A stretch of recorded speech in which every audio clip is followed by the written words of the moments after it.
மின் அக்பரில் கபாயிர், பெரும் பாவங்களில் உள்ளது என்றார்கள் நபிகள் பெருமானார்.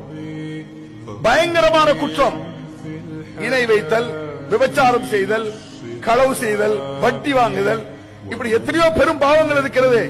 அது போன்ற பெரும் பாவங்களில் உள்ளது ஷத்முர் ரஜுலி வாலிதைஹி, ஒருவன் தன் பெற்றோரை திட்டுவது என்றார்கள் நபிகள் பெருமானார்.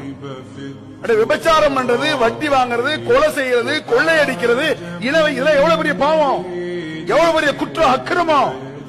இத மாதிரி ஒரு அக்கிரமம் ஒரு மனிதன் தன் பெற்றோரை திட்டுவது. அத்தாம்மா திட்டக்கூடாது, வாப்பமா திட்டக்கூடாது. அது மிகப்பெரிய பாவத்தில் உள்ளது. சாதாரண பாவம் கிடையாது, சின்ன சின்ன பாவம் கிடையாது, பயங்கரமான பாவங்களில் உள்ளது ஷத்முர் ரஜுலி வாலிதைஹி, ஒருவன் தன் பெற்றோரை திட்டுவது என்றார்கள் நபிகள் பெருமானார். உடனே நபிகளாருடைய சகாக்கள், நண்பர்கள், நபிகளாருடைய தோழர்கள் கேட்கிறாங்க பாருங்க, ஆச்சரியப்பட்டு கேட்கிறார்கள், அது எப்படி யார சொல்லலாம் ஒருவன் தன் பெற்றோரை திட்டுவான்? கேள்வி விளங்குதா உங்களுக்கு? சஹாபாக்கள் கேட்க ஆச்சரியமா கேட்கிறாங்க, ஒரு ஆளு தான் அத்தா அம்மாவை திட்டுவானோ, பாப்பா அம்மாவை திட்டுவானோ, பெற்றோரை திட்டுவானா? அது எப்படி ஒருவன் திட்டுவான்? திட்டுவது அவங்களுக்கு ஆச்சரியமாக இருக்கிறது.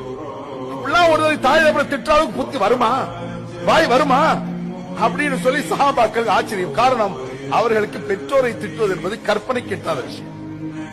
நம்மளுக்கு அப்படி வருமா? அது எப்படி ஒருவன் திட்டுவான் அப்படின்னா கேட்போம், தூக்கி போட்டு மிதிப்பான அப்படின்னு. அதான் மிதிப்பான், கல்லூரி சாவ மாட்டேங்கிறான், இந்த கிழவனுக்கு வேற வேலை இல்லாம்பா, ஏன்டா சாவலன்னு நினைக்கிறான். முஸ்லீம்களே, முஸ்லீம்களில் கூட சில முதியவர்கள் இருக்கிறார்கள். நம்ம முதியோர் இல்லத்தில் முஸ்லீம்கள், அவன் மகன் இருக்கான் உயிரோட, அவன் வந்து பார்த்துட்டு போறான், அவன் நம்ம திட்டுறான், இவெல்லாம் அவன் மகனை, இவனை பத்தி இவனை போய் புள்ளாங்கிறியா அந்த அம்மாட்ட சொன்னா, அந்த அம்மா என்ன சொல்ல தெரியுமா? 80 வயசு அந்த அம்மா.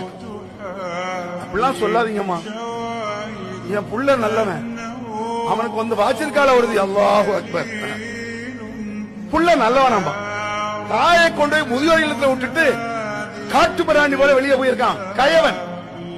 மனமே என்ன நல்லெண்ணம் இல்லாத ஒரு கழுசடை.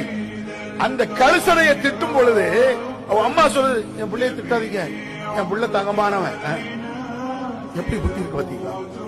இவ்வளவு புறக்கணித்து தாயை முதியோர் இல்லத்தில் சேர்த்து இவ்வளவு கொடுமையை செய்த கொடுங்கோலன் கண்டதற்கான மனையை திட்டுவான், அடிப்பான், உதைப்பான், விவாகரத்து செய்வான்.